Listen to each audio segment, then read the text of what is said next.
आपको पता है, इस वक्त जब हम यहाँ बात कर रहे हैं ना, तो भारत के अलग अलग बैंकों में हजारों करोड़ रुपए बिल्कुल लावारिस पड़े हैं। मतलब ऐसा पैसा जिसका कोई दावेदार ही नहीं है। हाँ बिल्कुल, और ये रकम कोई छोटी मोटी नहीं है। वही तो, मतलब किसी के दादाजी ने शायद दशकों पहले कोई फिक्स डिपॉजिट कराई होगी, या किसी रिश्तेदार ने कोई पुराना सेविंग अकाउंट बस यूं ही छोड़ दिया होगा, और अब उनके परिवार को उस पैसे की कोई भनक तक नहीं है। बिल्कुल, और कुछ साल पहले तक इस भूले बिसरे पैसे को वापस पाना मतलब सरकारी दफ्तरों और बैंकों की भूल भुलैया में खो जाने जैसा था। एकदम सही कहा। लेकिन आज ना एक डिजिटल स्विच ऑन हो चुका है जिसने इस पूरी तस्वीर को बदल कर रख दिया है। तो आज के इस गहन विश्लेषण में हम भारत के वित्तीय तंत्र के उसी अदृश्य लेकिन बेहद शक्तिशाली डिजिटल ढांचे को डिकोड करने जा रहे हैं। हाँ, और ये विषय सच में बहुत दिलचस्प है, क्योंकि हम अक्सर बैंकिंग प्रणाली को ना एक बहुत ही पुरानी और धीमी मशीन के रूप में देखते हैं। हाँ बिल्कुल, सिर्फ कागजों और फाइलों से भरी हुई मशीन। हाँ वही। लेकिन ज़मीनी हकीकत यह है कि आज का वित्तीय ढांचा एक हाईटेक नर्वस सिस्टम की तरह काम कर रहा है। तो आज का हमारा जो मिशन है वो यही समझना है कि रिजर्व बैंक ऑफ इंडिया और वित्त मंत्रालय की ये डिजिटल प्रणालियां काम कैसे करती हैं। जो श्रोता इस जानकारी को गहराई से समझना चाहते हैं, खास तौर पर वो छात्र जो आरबीआई ग्रेड बी परीक्षा की तैयारी कर रहे हैं, उनके लिए तो ये एक तरह का शॉर्टकट साबित होगा। बिल्कुल। आज हम सिर्फ इन प्लेटफॉर्म्स के नाम नहीं रटेंगे, बल्कि उनके काम करने के पीछे के विज्ञान और तर्कों को समझेंगे। हम पारदर्शिता और तकनीक के इस नए मेल पर बात करेंगे। तो चलिए शुरुआत सबसे जमीनी स्तर से करते हैं, वही लावारिस पैसा, मतलब अनक्लेम्ड डिपॉजिट्स। मुझे ये बताइए कि अगर किसी का पैसा बैंक में पड़ा है तो बैंक उसे लावारिस कब और कैसे मान लेता है? देखिए, इसके लिए ना एक बहुत ही स्पष्ट नियम काम करता है।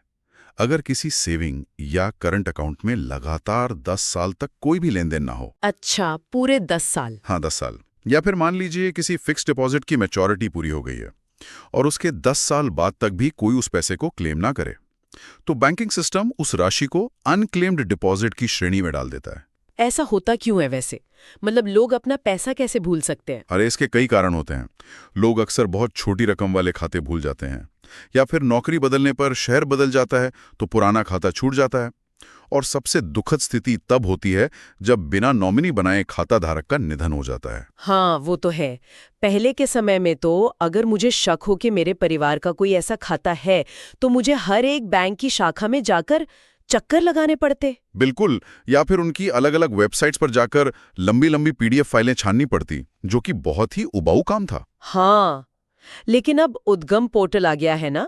मैंने सुना है कि ये एक सेंट्रलाइज्ड सर्च इंजन की तरह है, पर एक आम इंसान इसका इस्तेमाल कैसे कर सकता है? उद्गम का पूरा कॉन्सेप्ट ही आम नागरिक के लिए खोज को आसान बनाने पर टिका है। इसके इस्तेमाल की प्रक्रिया बहुत ही सीधी है।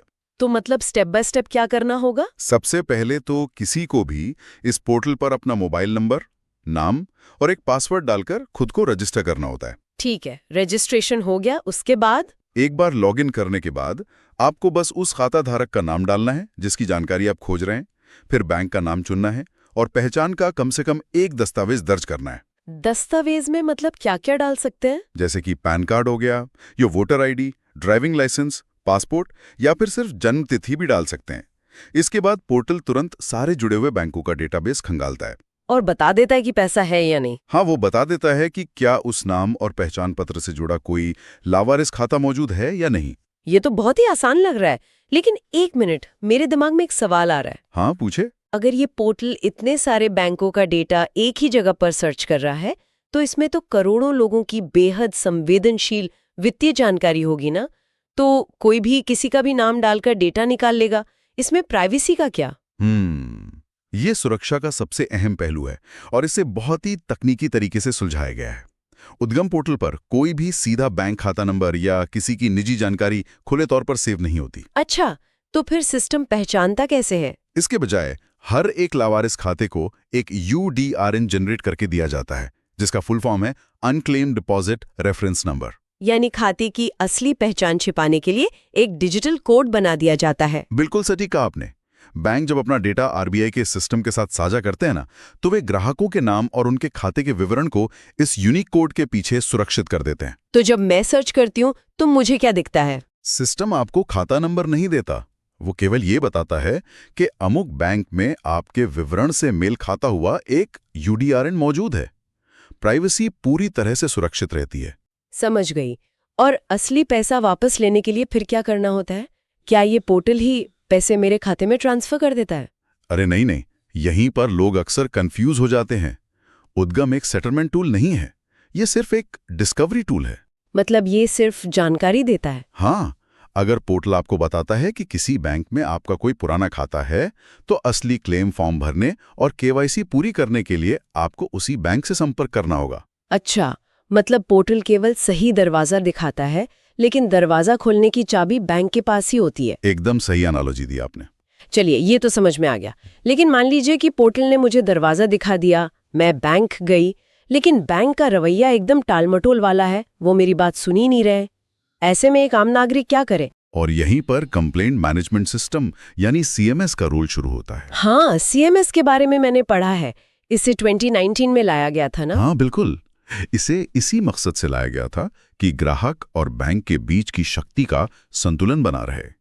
ये कोई साधारण शिकायत पेटी नहीं है। तो ये काम कैसे करता है?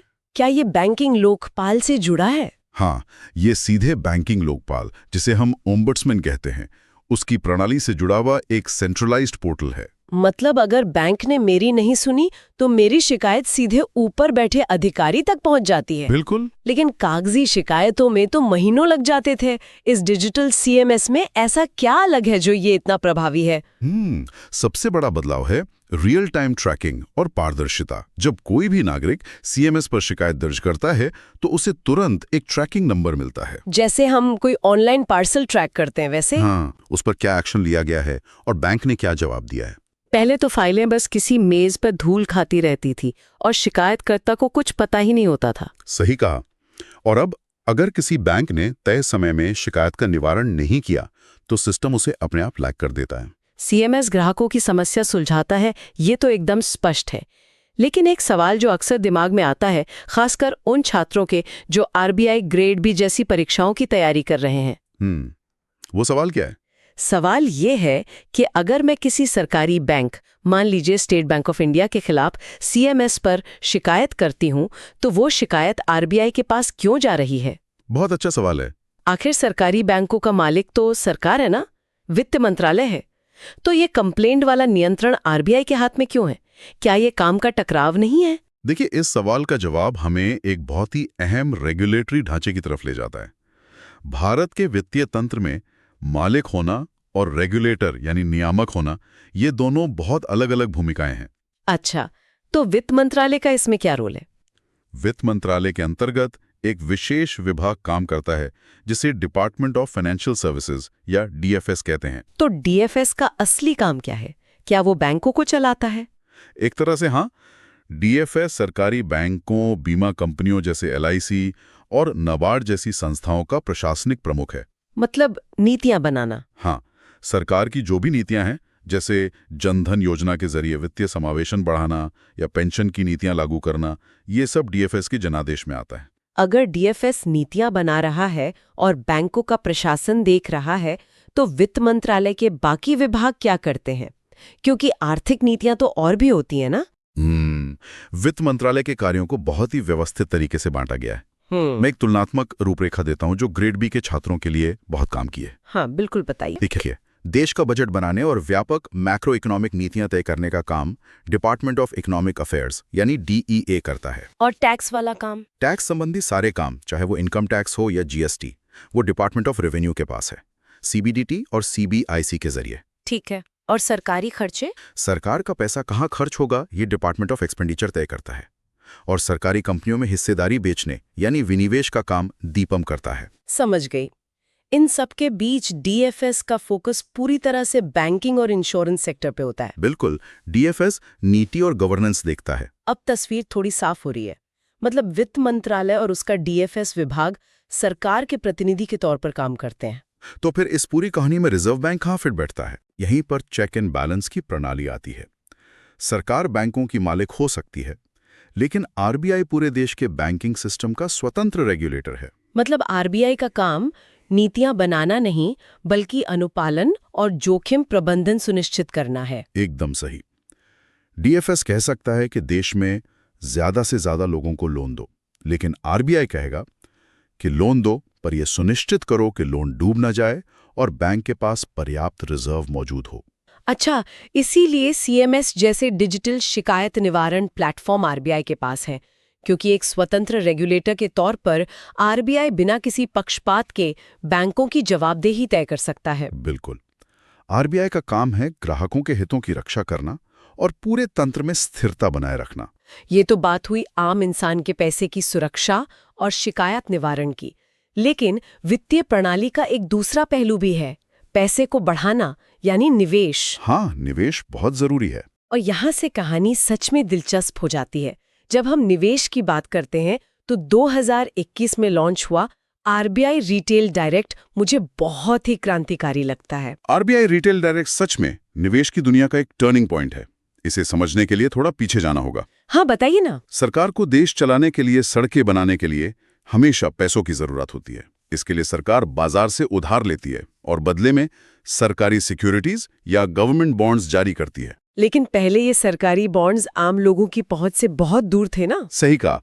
पहले इनमें केवल बड़े कमर्शियल बैंक्स, म्यूचुअल फंड्स या विदेशी संस्थागत निवेशक ही हिस्सा ले पाते थे। छोटे निवेशकों की इसमें कोई जगह नहीं थी। अगर कोई आम इंसान निवेश करना भी चाहता तो उसे किसी बड़े ब्रोकर के जरिए जाना पड़ता था, जो बहुत फीस वसूलते थे। और यहीं पर आरबीआई रिटेल डायरेक्ट ने पूरे सिस्टम को लोकतांत्रिक बना दिया। मतलब इस डिजिटल प्लेटफॉर्म ने सीधे तौर पर बिचौलियों को ही हटा दिया है। बिल्कुल।